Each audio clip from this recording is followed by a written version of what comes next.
এই সংসারে সাফল্য লাভ করার জন্য জ্ঞানের প্রয়োজন হয়, পরিশ্রমের প্রয়োজন হয়, দৃঢ় নিষ্ঠার প্রয়োজন হয়, নিরন্তর চেষ্টা করা প্রয়োজনীয়। কিন্তু আরো কিছু আছে যা অত্যন্ত প্রয়োজনীয় এবং গুরুত্বপূর্ণ। তা হলো ভালো বন্ধু। তাদের থাকা অত্যন্ত প্রয়োজনীয়। যদি ভালো বন্ধু থাকে তাহলে সময় এলে তারা ঢাল হয়ে আপনাকে সুরক্ষা করবেন। সময় এলে অস্ত্রের মতো শত্রুকে সংহারও করবেন। যদি তিনি জ্ঞানী হন, তাদের মধ্যে সদ্গুণ থাকে, তাহলে এই সব গুণ আপনার মধ্যেও প্রবেশ করবে। তাহলে সাফল্যের জন্য ভালো বন্ধু পাওয়া অত্যন্ত প্রয়োজনীয়। কিন্তু শুধু বন্ধু কেন, ভালো শত্রুও থাকা প্রয়োজনীয়। এবার আপনি ভাববেন, আমি কি বললাম? যদি আপনার জীবনেও ভালো অর্থাৎ শক্তিশালী শত্রু থাকে, তাহলে আপনিও শক্তিশালী হতে থাকবেন। এই শত্রু আপনাকে প্রেরিত করবে আরো বেশি শক্তিশালী হয়ে ওঠার। কখনো কোনো হরিণকে দেখুন, তীব্র গতিতে দৌড়তে থাকে। কেন তীব্র গতিতে দৌড়য়? এই কারণে নয় যে কোথাও তার জন্য মধুর ঘাস অপেক্ষা করে রয়েছে, না। সে এই কারণে তীব্র গতিতে দৌড়য় কারণ সেটা না করলে তার পেছনে একটি সিংহ আছে যে ওকে নিজের ভোজন করে ফেলবে। তাই জীবনে বিপদ, সংকট, এই সবকিছুও হলো অত্যন্ত গুরুত্বপূর্ণ। তার সম্মুখীন হতে শিখুন আর আমার সাথে ভালোবেসে বলুন, রাধা রাধা।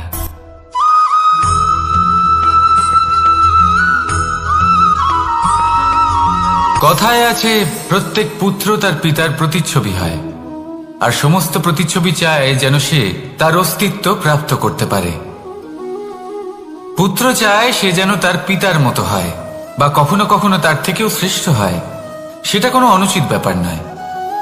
অনুচিত তখন হয় যখন পুত্র নিজের পিতার মতো হবার স্বপ্ন পূরণ করতে গিয়ে বা তার থেকেও শ্রেষ্ঠ হবার স্বপ্ন পূরণে অনুচিত পথের আশ্রয় নেয়। কারণ তারপরে সে তার পিতার গুণগুলি আত্মসাৎ করতে চায় না। সে শুধুই এটা চায় যে সংসারের চোখে যেন আমি শ্রেষ্ঠ প্রমাণিত হই। এটা অনুচিত। সংসারে এমন অনেক মানুষ আছেন যারা এই কারণে শ্রেষ্ঠ হবার চেষ্টা করেন যাতে তার পরিবারের তার পিতার সম্মান বৃদ্ধি পায়। এমনও মানুষ থাকেন, আর এটাই হলো পার্থক্য উদ্দেশ্যের। মনে রাখবেন, যদি আপনার উদ্দেশ্য শুভ হয় তাহলে পথও শুভ হবে। যদি আপনার উদ্দেশ্য অশুভ হয় তাহলে পথও অশুভ হবে। তাহলে নিজের পিতার মতো হবার চেষ্টা অবশ্যই করুন, তার থেকেও শ্রেষ্ঠ হওয়ার চেষ্টা অবশ্যই করুন। কিন্তু মনে রাখবেন, আপনার সংকল্প আর আপনার উদ্দেশ্য এই দুই শুভ হওয়া উচিত। তাহলে আসুন আর আমার সাথে ভালোবেসে বলুন, রাধা রাধা।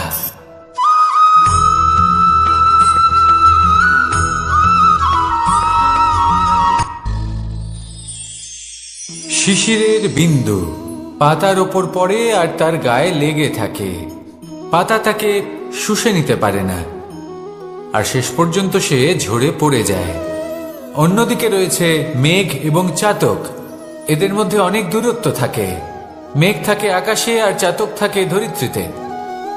কিন্তু যখন এই মেঘ থেকে বৃষ্টি ঝরে পড়ে, এই চাতক কিন্তু সেই জলই পান করে, নয়তো সে তৃষ্ণার্ত থেকে যায়।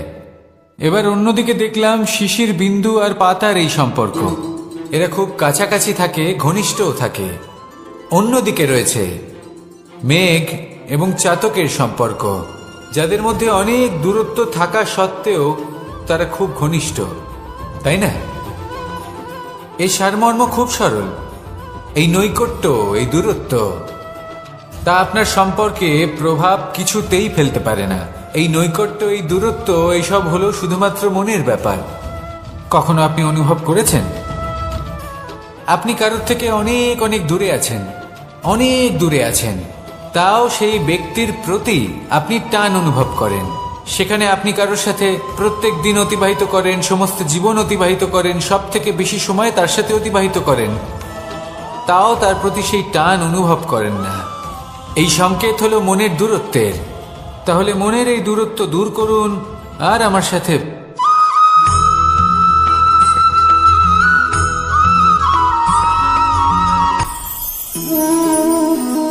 শক্তি এক অত্যন্ত বিচিত্র বস্তু, বা বলতে পারেন অনুভূতি।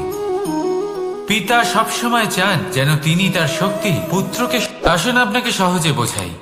যদি আপনি সুপাত্র হন আর আপনাকে শক্তি দেওয়া হয়, তাহলে আপনি সেই শক্তির গুরুত্ব বুঝবেন, কোথায় সেই শক্তি প্রয়োগ করা উচিত সেটা বুঝবেন। আর এটা যেহেতু অর্জন করা শক্তি হবে, সেই শক্তির অপব্যবহার হবে না। কিন্তু যদি এই আপনি কুপাত্র হন আর যদি আপনাকে এই শক্তি দেওয়া হয়, তাহলে কি হবে? দেখতে গেলে এই শক্তি আপনি দান হিসেবে পেয়েছেন, তাই না আপনি এই শক্তির গুরুত্ব বুঝবেন আর না এর প্রয়োগ আপনি জানবেন। তার অপব্যবহার হওয়া সুনিশ্চিত। তাই যদি আপনি কোনো শক্তি অর্জন করতে চান, তাহলে আগে তার যোগ্য হয়ে উঠুন। পুত্র নয়, পাত্র হয়ে উঠুন। আর আমার সাথে ভালোবেসে বলুন, রাধা রাধা।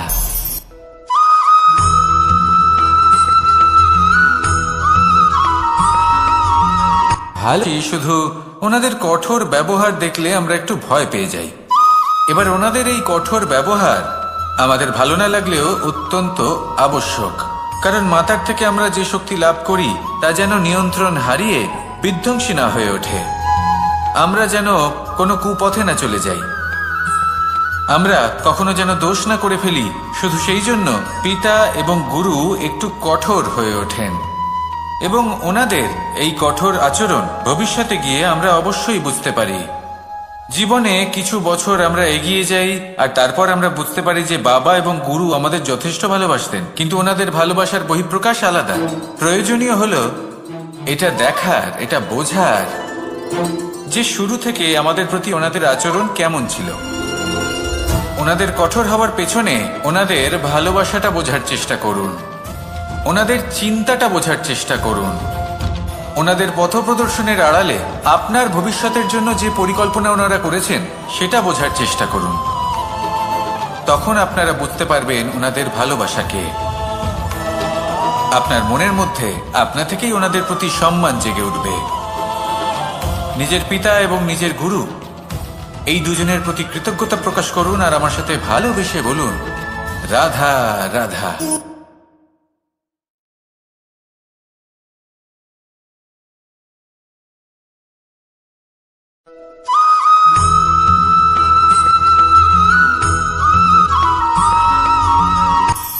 কখনো কোনো বাগানের কোনো বৃক্ষকে দেখেছেন যেখানে সুগন্ধি ফুল থাকে, রসালো ফল থাকে? তখন মন প্রফুল্ল হয়ে ওঠে, মন থেকে সেই বৃক্ষের প্রতি ভালোবাসা জন্মায়। কিন্তু যিনি বাগানের মালিক, শুধুমাত্র তিনিই জানেন যে কিভাবে এই বৃক্ষকে আগলে রাখতে হয়, কিভাবে তার পরিচর্যা করলে এতে সুন্দর সুগন্ধি ফুল হবে, রসালো ফল হবে। কখনো কখনো প্রয়োজনের থেকে বেশি রোদ পেলে এই বৃক্ষগুলি শুকিয়ে যায়, প্রয়োজনের থেকে কম রোদ পেলেও এই বৃক্ষ কিন্তু শুকিয়ে যায়। প্রয়োজনের থেকে কম জল যদি পায়, এই বৃক্ষ শুকিয়ে যেতে পারে। প্রয়োজনের থেকে অতিরিক্ত জল যদি পায়, তখনও এই বৃক্ষের শিকড়গুলি নষ্ট হয়ে যেতে পারে। এবার এটাই কিন্তু আমাদের সংসারের সাথেও হয়। আমাদের সংসারের সকল প্রতিভাশালী ব্যক্তি, যেমন লেখক, বিচারক, প্রবক্তা, যোদ্ধা, এদের সবার ক্ষেত্রে এই কথাটাই প্রযোজ্য। যদি বেশি প্রশংসা করা হয়, তাহলেও এরা হারিয়ে যাবেন। প্রয়োজনের থেকে বেশি যদি নিন্দা করা হয়, তখনও তারা নত হয়ে পড়বেন।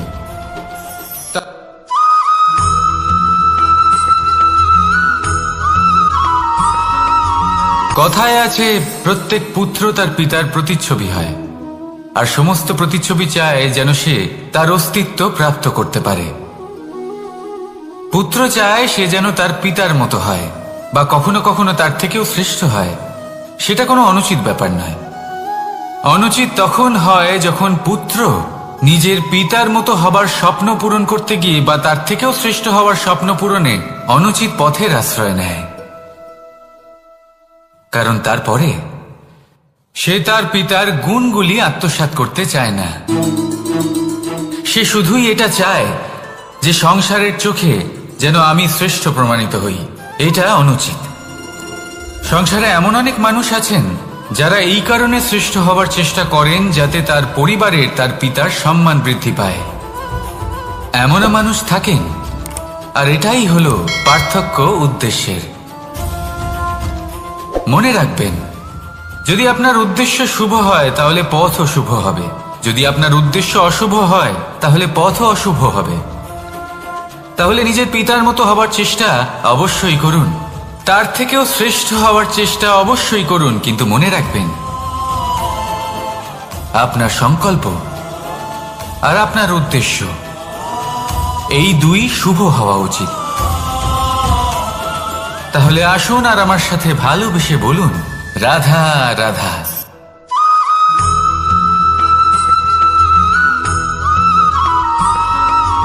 বসন্ত ঋতু, এই সময় মন আনন্দে ভরে থাকে। এমন মনে হয় যেন আমরা আকাশে বিচরণ করতে চলে যাই, কিন্তু সেটা তো সম্ভব নয়। সেই জন্য হয়তো আমরা ঘুড়ি ওড়াই, এই ঘুড়িকে নিজেদের প্রতিরূপ মনে করে। এবার অনেক মানুষ আছেন যারা ঘুড়ি ওড়ান, কিন্তু এই কর্মের সারমর্ম কি সেটা কজন বুঝতে পারেন? আপনি এটা মনে করুন যে আপনি হলেন সেই ঘুড়ি, আর এই সুতো যিনি ধরে রয়েছেন তিনি হলেন পরমাত্মা। আর এই সুতো যেখান থেকে শুরু হয় সেই লাটাই হলো আমাদের কর্মচক্র। এবার আপনি নিজেই অনুমান করুন যে এই উড়ান কার ওপর নির্ভরশীল? পরমাত্মার ওপর আর আপনার কর্মের ওপর। যদি পরমাত্মা আপনার হাত ধরে থাকেন, আপনার সাথে থাকেন, যদি আপনি শুভ কর্ম করতে থাকেন, আপনি এই আকাশে উড়তে থাকবেন। কিন্তু কোথাও যদি পরমাত্মার সাথে এই বন্ধন ছিন্ন হয়, আপনার কর্মচক্র খারাপ হয়ে যায় বা থেমে যায়, তাহলে আপনার এই ঘুড়ি কেটে যাবে আর দূরে কোনো গাছের ডালে গিয়ে আটকে যাবে। তাই শুধুমাত্র ঘুড়ি ওড়াবেন না, তার থেকে শিখুন, পরমাত্মার সাহচর্যে থাকুন, সবসময় শুভ কর্ম করতে থাকুন আর সবসময় এই আকাশে উড়তে থাকুন। আসুন আর আমার সাথে ভালোবেসে বলুন, রাধা।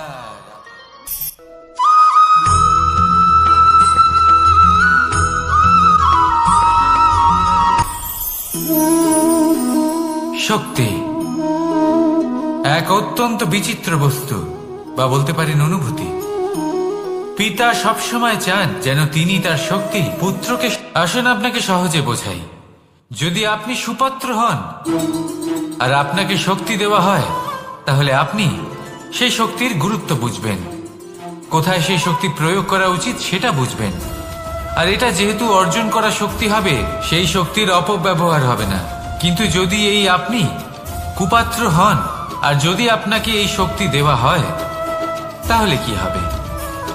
দেখতে গেলে এই শক্তি আপনি দান হিসেবে পেয়েছেন, তাই না আপনি এই শক্তির গুরুত্ব বুঝবেন আর না এর প্রয়োগ আপনি জানবেন। তার অপব্যবহার হওয়া সুনিশ্চিত। তাই যদি আপনি কোনো শক্তি অর্জন করতে চান, তাহলে আগে তার যোগ্য হয়ে উঠুন, পুত্র নয় পাত্র হয়ে উঠুন। আর আমার সাথে ভালোবেসে বলুন, রাধা রাধা।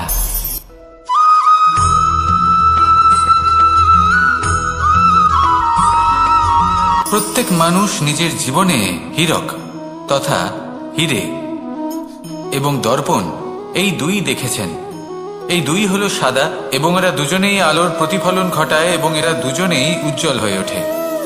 আপনি হয়তো মনে মনে ভাবছেন যে এটা কি ধরনের তুলনা করছি।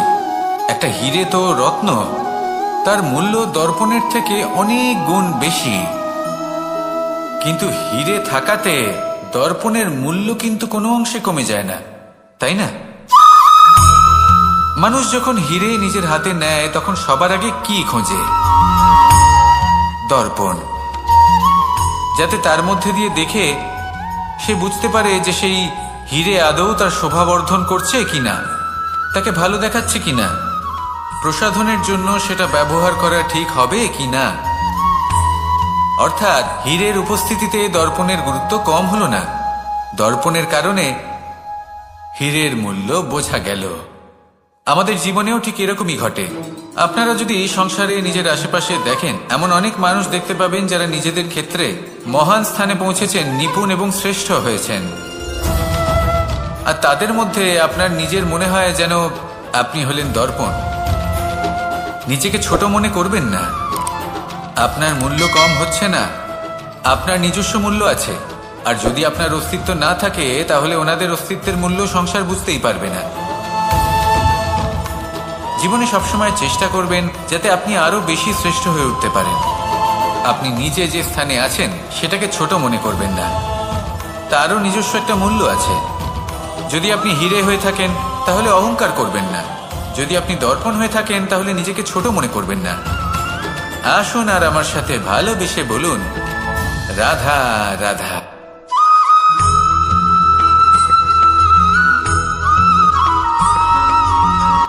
সংসারে আমাদের জীবনে যখন কোনো সুখ বা দুঃখ আসে, তার জন্য আমরা কাউকে না কাউকে অবশ্যই দায়ী করে থাকি, তাই না?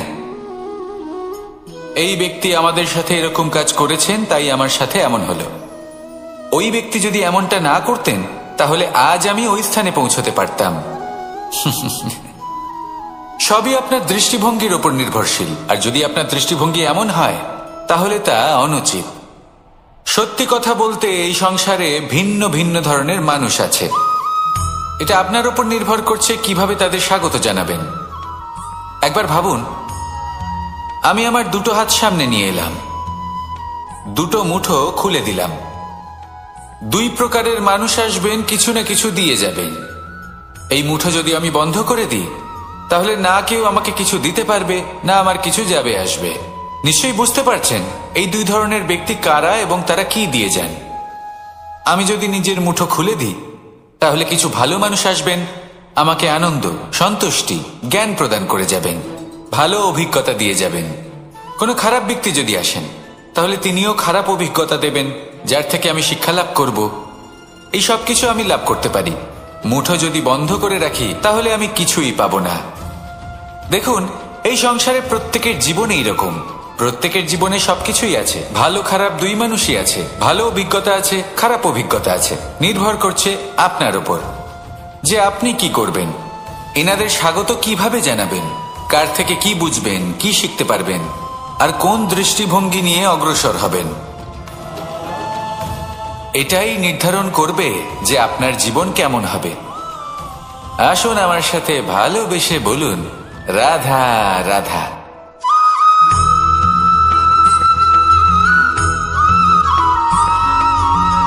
এই দড়িটা দেখুন, ছোট ছোট রেশম দ্বারা তৈরি। এটা সরু সুতো দ্বারা তৈরি হয়েছে। এটা আরে অত্যন্ত কোমলও বটে। আর আপনি চাইলে এটা সোজাও করে দিতে পারেন, আর চাইলে এটা বেঁকিয়েও দিতে পারেন। আর যদি চান, তাহলে এটা গোল গোল করে বেঁধে কোথাও রেখেও দিতে পারেন। এবার এই কোমল দড়ি যদি কোনো নিষ্ঠুর কঠিন পাথরে বারংবার জড়িয়ে দেওয়া হয়, তাহলেও তাকেও কাটতে পারে, নিজের ছাপ ছেড়ে যেতে পারে, সেটার আকারও বদলে ফেলতে পারে। এবার এর কারণ কি? এর কারণ হলো অভ্যাস আর নিরন্তর প্রচেষ্টা। যদি আপনিও চেষ্টা করেন আর নিরন্তর কর্ম করে যান, তাহলে আপনার প্রারব্ধ পাথরের মতো কঠিনই হোক না কেন, তাতে ভাঙন ধরিয়েও আপনি নিজের লক্ষ্যে অবশ্যই পৌঁছতে পারবেন। একটা গুরুত্বপূর্ণ কথা মনে রাখবেন, সুকর্মের অভ্যাস আর নিরন্তর প্রয়াস, এই হলো সাফল্যের মন্ত্র। তাহলে জীবনে এই মন্ত্র আনুন আর আমার সাথে ভালোবেসে বলুন, রাধা রাধা।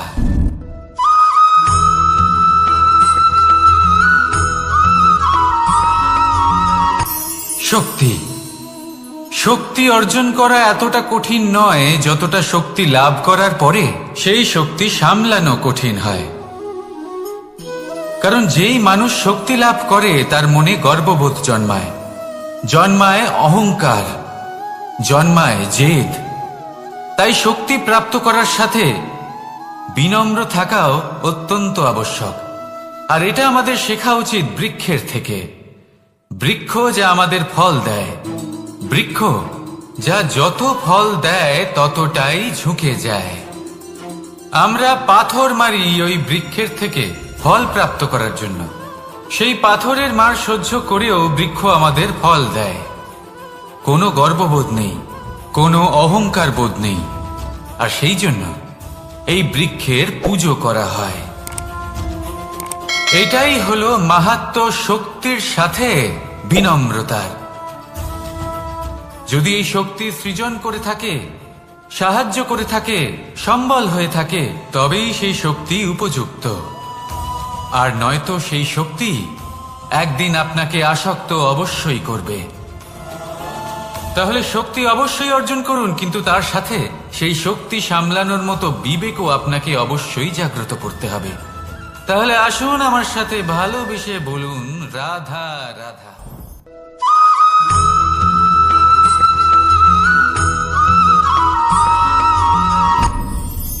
আপনি কি কখনো কোনো জলের ধারা দেখেছেন? তার সামনে যতই মাটি থাকুক না কেন, যতই কাদা থাকুক না কেন, যখন এই জলের ধারা বইতে আরম্ভ করে দেয়, তাহলে নিজের মনে, নিজের ভাবনার, নিজের জীবনের যত অনাবশ্যক তত্ত্ব আছে, অনুপযোগী অংশ রয়েছে, অর্থাৎ অপরিষ্কার অংশ রয়েছে, তা নিজে থেকেই নির্মল হয়ে উঠবে। আর যেরকম জলের ধারা কখনো থেমে থাকে না, সব সময় বয়ে চলে, সেইভাবে আপনিও কখনোই থামবেন না। সবসময় বয়ে চলুন, এগোতে থাকুন। পথে যদি অনেক বিপদ আসে, সমস্যা আসে, থামবেন না, তার উপর নিরন্তর প্রহার করুন, নিরন্তর প্রয়াস করুন, আর অগ্রসর হন। আপনি ভেবে দেখুন, এই জলের ধারা কখনো থেমে থাকে না, সবসময় বয়ে চলে, বিপদের সম্মুখীন হয়ে তাকে সাথে বয়ে নিয়ে চলে। সেই জন্য জলের ধারা, প্রবাহমান এই ধারা, এর থেকে কখনো দুর্গন্ধ আসে না, এতে কখনো ময়লা জমতে পারে না, বরং পালিত হয় সুন্দর প্রাণবন্ত জীবজন্তু, যেমন সুন্দর ছোট মাছ। তাই আপনিও এটাই করুন, কখনো থামবেন না, শুধু চলতে থাকুন, জলের ধারার মতো বইতে থাকুন। আপনি আপনার লক্ষ্য অবশ্যই খুঁজে পাবেন, আর তার সাথে নিজের অন্তরের যে মালিন্য রয়েছে তা আপনি নিজেই নিজের থেকে দূরে করে দেবেন। তাহলে আসুন আর আমার সাথে ভালোবেসে বলুন, রাধা রাধা।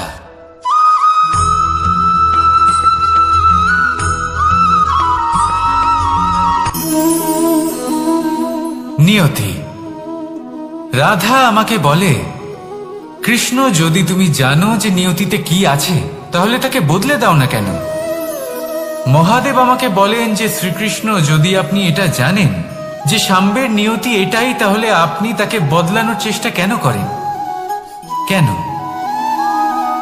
কারণ আমি একজন পিতা, আর পিতার কর্তব্য এটাই, তিনি যেন সম্ভাব্য সব চেষ্টা করেন নিজের সন্তানের মঙ্গলের জন্য। নিয়তি আমি জানি, কিন্তু এটাও আমি জানি যে কর্মের থেকে বড় আর কোনো নিয়তি হতে পারে না। অভিজ্ঞতাও রয়েছে যে কর্মের হাতে নিয়তির এই চক্র বদলে যেতে পারে। তাই জীবনে যদি আপনার কখনো এমন মনে হয় যে এটা তো অসম্ভব, তখনও চেষ্টা করা কখনোই ছাড়বেন না। কে বলতে পারে আপনারই কর্মের কোনো এক বীজ হয়তো নিয়তির চাকায় আটকে গেল, আর নিয়তিকে নিজের পথ পাল্টাতে হলো, ঠিক কিনা? সেই জন্য নিয়তিকে ভাগ্য মেনে নিয়ে চুপ করে বসে থাকবেন না। নিজের নিয়তি স্বয়ং নিজের কর্মের দ্বারা নির্ধারিত করুন, কারণ আপনার এই কর্মের ওপরেই আপনার অধিকার রয়েছে, আর এই অধিকারকে নিয়তি অনেক সময় সম্মানও করে। তাহলে আসুন আর আমার সাথে ভালোবেসে বলুন, রাধা রাধা।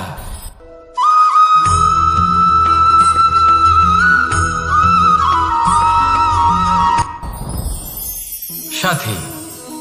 সাথী এই শব্দটির ব্যাখ্যা কে কিভাবে করে? মিত্র, সখা, বন্ধু, কিন্তু অর্থ একটাই, তিনি যিনি আপনার সঙ্গী হন, আর তিনি যার সাথী আপনি হন। এবার সব থেকে বড় প্রশ্ন হলো এটাই যে তিনি কে হতে পারেন যাকে আপনি আপনার সাথী বলে মেনে নিতে পারেন, নিজের সখা, নিজের মিত্র, নিজের বন্ধু মেনে নিতে পারেন। আপনার সাথী হলেন তিনি যিনি দুঃখের সময় আপনার পাশে থাকবেন, আপনার হাত ধরে থাকবেন। আপনার সাথী হলেন তিনি, যার হাত আপনি নিজের সুখের দিনে ধরে থাকবেন। সেই সাথীরই হাত ধরুন, যিনি দুঃখে সবসময় আপনাকে সাহায্য করার জন্য তৎপর হয়ে থাকেন, আপনার পাশে থাকেন, আর যাকে সুখের দিনে আপনি আপনার সাথে রাখতে পারেন। আর যখন আপনার সাথে আপনার এই সাথী থাকবে, তখন আপনি এটা বুঝবেন যে যখন জীবনে দুঃখ আসে, তখন এই দুঃখ কমে যায়, সবার মধ্যে ভাগ হয়ে যায়। আর যদি তখন সুখ আসে, তাহলে সেটা সবার উপস্থিতিতে আরো বেড়ে যায়। এটাই হলো প্রেম, এটাই হলো ভালোবাসা, এটাই হলো সঙ্গ। যেমন সম্পর্ক আমার আর রাধার মাঝে। তাহলে আসুন আর আমার সাথে ভালোবেসে বলুন, রাধা রাধা।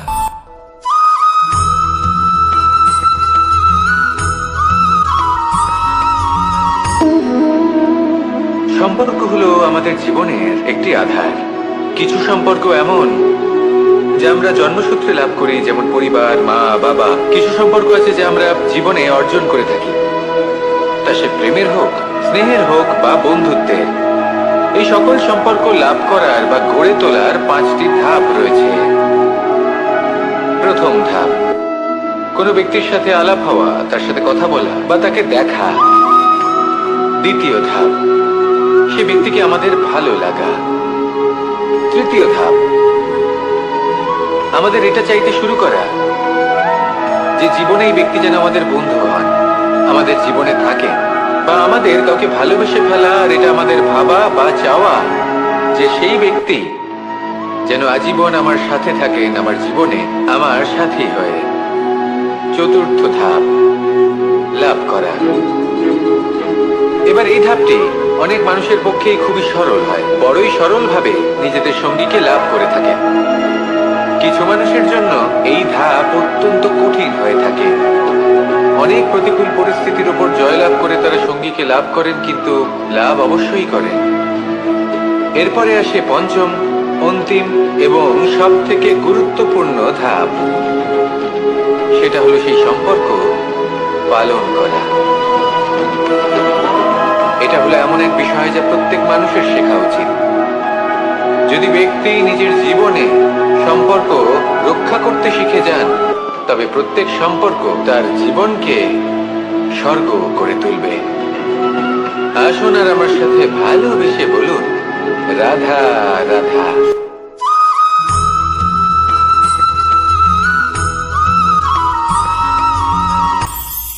এটা হলো ধান গাছ। এর থেকে যে চাল উৎপন্ন হয় তা মানুষ গ্রহণ করেন। আর এটা কি? এ হলো জংলি ঘাস। একবার ভেবে দেখুন, যদি এই জংলি ঘাস ধান গাছের আশেপাশে থাকে, তাহলে কি হবে? ধান উৎপন্ন হতে পারবে? তা উৎকৃষ্ট হতে পারবে? আমরা কি তা গ্রহণ করতে পারবো?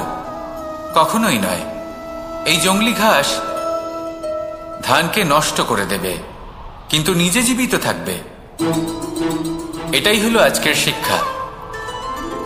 এই সংসারে যদি আপনি নীতির পথে চলতে চান, উচিত কর্ম করতে চান, সংসারকে সেবা করতে চান, তাহলে জংলি ঘাসের মতো ব্যক্তিদের থেকে সবসময় দূরে থাকতে হবে। সেই ব্যক্তি যারা দুর্নীতি এবং মিথ্যা দ্বারা পরিপূর্ণ, যাদের ব্যবহার অশুভ, যাদের অনেক অশুভ গুণ রয়েছে, তারা সঠিক নয়। সেই সকল ব্যক্তি যাদের চরিত্র অত্যন্ত দুষ্ট হয়, তারা হয় শুভ চরিত্রের ব্যক্তিকে একদম নষ্ট করে দেয়, নয় নিজের মতো বানিয়ে তোলে। তাই যদি আপনি নীতির পথে চলতে চান, এই সংসারের জন্য শুভ কর্ম করতে চান, তাহলে সেই সঙ্গ লাভ করুন যে সঙ্গ জ্ঞানে পরিপূর্ণ, যাদের মধ্যে অনেক গুণ আছে, যাদের থেকে প্রতিদিন কিছু শিখতে পারবেন। এমন ব্যক্তির সাথে জীবন অতিবাহিত করুন। দুরাচারীদের থেকে দূরে থাকুন। তবেই এই মন প্রসন্ন হয়ে বলবে, রাধা রাধা।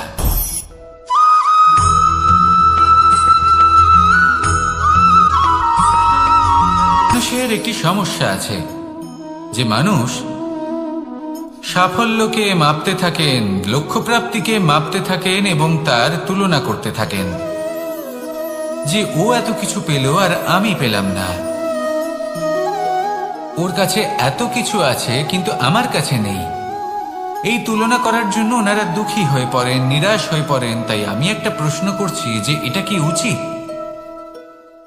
এই সংসারে আপনি কি নিয়ে তুলনা করবেন, যেখানে সূর্যদেব চন্দ্রমা দুজনেই আছেন, দুজনেই হলেন বিশেষ, দুজনেই নিজ নিজ সময়ে উদিত হন। এদের মধ্যে একজন না থাকলে তাহলে আমাদের জীবন কঠিন হয়ে পড়বে। ঠিক সেইভাবেই আপনি যদি একটা বড় রেখা অঙ্কন করেন তাহলে অন্য রেখাটি ছোট হয়ে পড়ে না, সে তেমনই থাকে যেমনটা সে ছিল। আপনার অস্তিত্ব কখনো ছোট বা বড় হতে পারে না। শুধু তুলনা করার জন্য আপনার এটা মনে হতে পারে।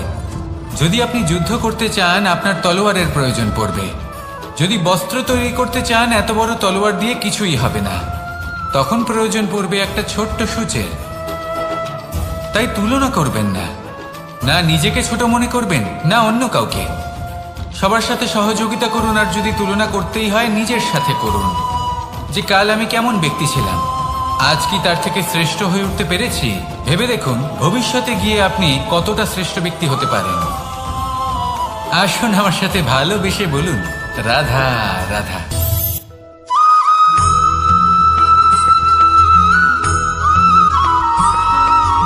ফিরে আসছিলেন এবং তাদের ফেরার পথে হঠাৎ করে কোথাও থেকে একটি বাছুর চলে এলো। এই দুই বোন ভয়ভীত হয়ে গেলেন, আর তাদের হাত থেকে সেই আটা পড়ে গেল, মাটিতে মিশে গেল। এবার এই পুরো ঘটনাক্রমে যদি কারোর বিন্দুমাত্র লাভ হয়ে থাকে, বিন্দুমাত্র আনন্দ পেয়ে থাকে, তাহলে সে কে? সেই ছোট বোন, যিনি মাঝে মাঝেই গমের দানা তুলছিলেন এবং খাচ্ছিলেন। কিছুটা হলেও উনি আনন্দ লাভ করেছিলেন। এবার এরকমই হলো আমাদের জীবনে ভক্তি এবং ভালোবাসা সংক্রান্ত বিষয়। মানুষ নিজের জীবনের দৈনিক কাজে এতটাই ব্যস্ত হয়ে পড়েন, প্রত্যেক দিন শুধু কাজ কাজ কাজ কাজ করতে থাকেন, আর তাতে ভক্তি এবং ভালোবাসার জন্য সময় বার করতেই পারেন না। দেখুন, জীবনে ভক্তি আর প্রেমের এই যে ছোট ছোট মুহূর্ত আছে, এগুলো যদি আপনি যাপন করতে পারেন তাহলে তাতেই আপনি তৃপ্তি লাভ করবেন। বাকি সবই আপনার ব্যর্থ বলেই মনে হবে। জীবনে যখনই আপনি কোনো কাজ করবেন, ঈশ্বরের প্রতি সমর্পিত হয়ে সেই কাজ করুন। আর যখনই সময় পাবেন তাহলে সেই সময় নিজের আপনজনদের দিন, যাদের আপনি ভালোবাসেন, তাদের প্রতি যত্নবান হন, তাদের শুভাকাঙ্ক্ষী হন। এই প্রেম আর ভক্তির ছোট ছোট মুহূর্তগুলো আপনার জীবনকে চরিতার্থ করে তুলবে। আসুন আমার সাথে ভালোবেসে বলুন রাধা রাধা।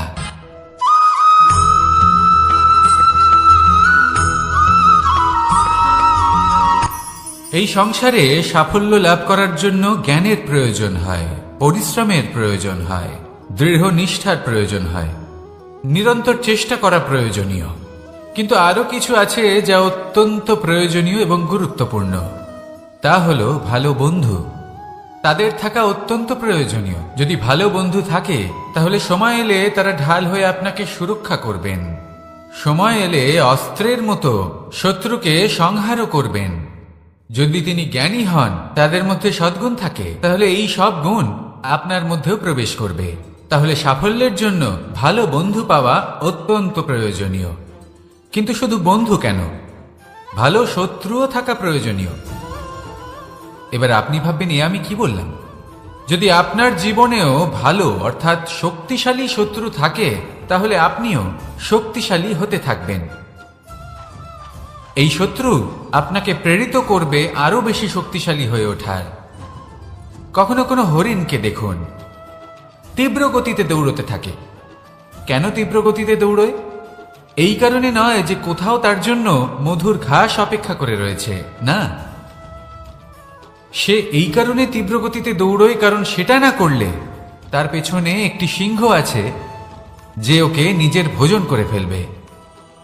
তাই জীবনে বিপদ, সংকট, এই সব কিছুও হলো অত্যন্ত গুরুত্বপূর্ণ। তার সম্মুখীন হতে শিখুন আর আমার সাথে ভালোবেসে বলুন রাধা রাধা।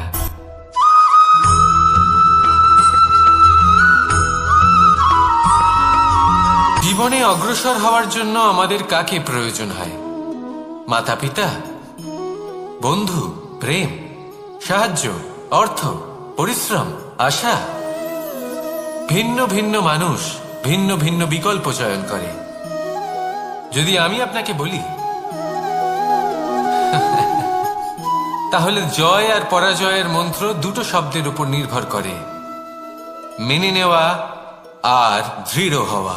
যদি মেনে নেন তাহলে হেরে যাবেন, যদি দৃঢ় হন তাহলে নিশ্চিত রূপে জয়ী হবেন।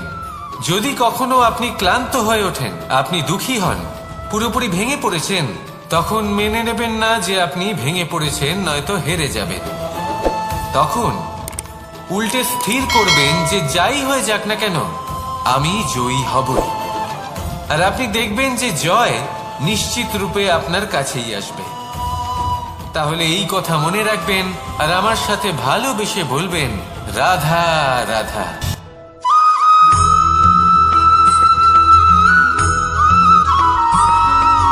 জীবনে যখন কোনো ব্যক্তি নিজের লক্ষ্য প্রাপ্তির জন্য নিরন্তর পরিশ্রম করতে থাকেন, চেষ্টা করতে থাকেন, তখন তিনি কষ্ট অনুভব করেন, কখনো শারীরিক কষ্ট, কখনো মানসিক কষ্ট।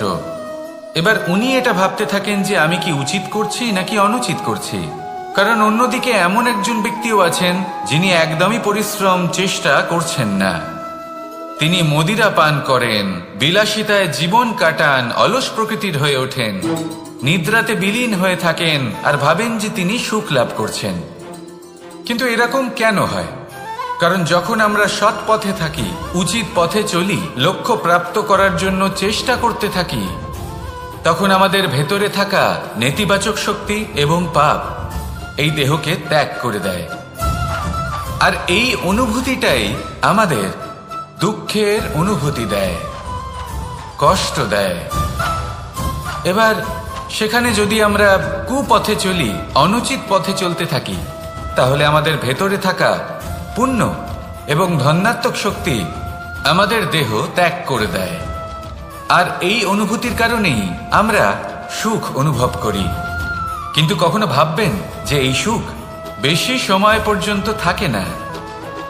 সেই জন্য সবসময় মনে রাখবেন, যদি আপনি জানেন যে এটাই আপনার লক্ষ্য, এটাই উচিত পথ, শুভ পথ, তাতে নিরন্তরভাবে এগিয়ে যেতে চেষ্টা করতে থাকুন। এই কষ্ট আপনাকে সুখের পরাকাষ্ঠায় কখন পৌঁছে দেবে তা আপনি জানতেই পারবেন না। আসুন আমার সাথে ভালোবেসে বলুন, রাধা রাধা।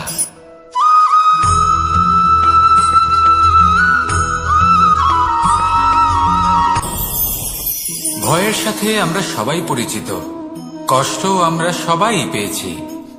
কখনো কখনো আমরা অসুস্থ হয়ে পড়ি, আর এমন সময় হলে মাতার মমতা, কখনো বাবার স্নেহ, কখনো বন্ধুদের পাশে থাকার অনুভূতি আমাদের রোগ নিরাময়ে সাহায্য করে।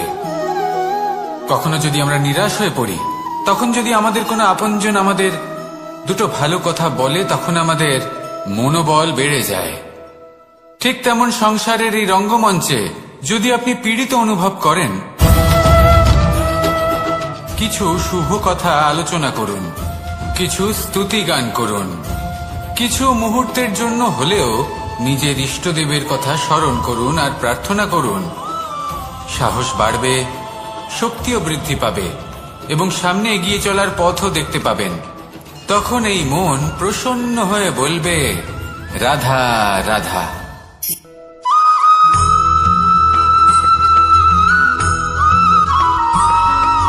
প্রত্যেক মানুষ নিজের জীবনে হীরক তথা হীরে এবং দর্পণ এই দুই দেখেছেন। এই দুই হলো সাদা এবং এরা দুজনেই আলোর প্রতিফলন ঘটায় এবং এরা দুজনেই উজ্জ্বল হয়ে ওঠে। আপনি হয়তো মনে মনে ভাবছেন যে এটা কি ধরনের তুলনা করছি। একটা হীরে তো রত্ন, তার মূল্য দর্পণের থেকে অনেক গুণ বেশি। কিন্তু হীরে থাকাতে দর্পণের মূল্য কিন্তু কোনো অংশে কমে যায় না, তাই না? মানুষ যখন হীরে নিজের হাতে নেয় তখন সবার আগে কি খোঁজে?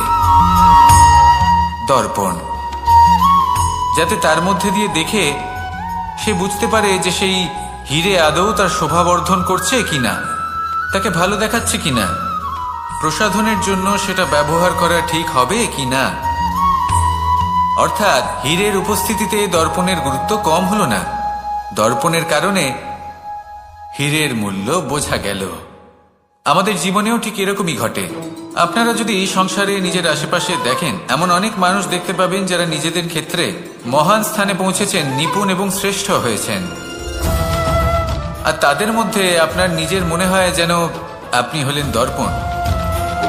নিজেকে ছোট মনে করবেন না।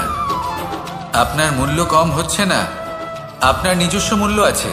আর যদি আপনার অস্তিত্ব না থাকে, তাহলে ওনাদের অস্তিত্বের মূল্য সংসার বুঝতেই পারবে না। জীবনে সবসময় চেষ্টা করবেন যাতে আপনি আরো বেশি শ্রেষ্ঠ হয়ে উঠতে পারেন। আপনি নিজে যে স্থানে আছেন সেটাকে ছোট মনে করবেন না, তারও নিজস্ব একটা মূল্য আছে। যদি আপনি হীরে হয়ে থাকেন তাহলে অহংকার করবেন না, যদি আপনি দর্পণ হয়ে থাকেন তাহলে নিজেকে ছোট মনে করবেন না। আসুন আর আমার সাথে ভালোবেসে বলুন, রাধা রাধা।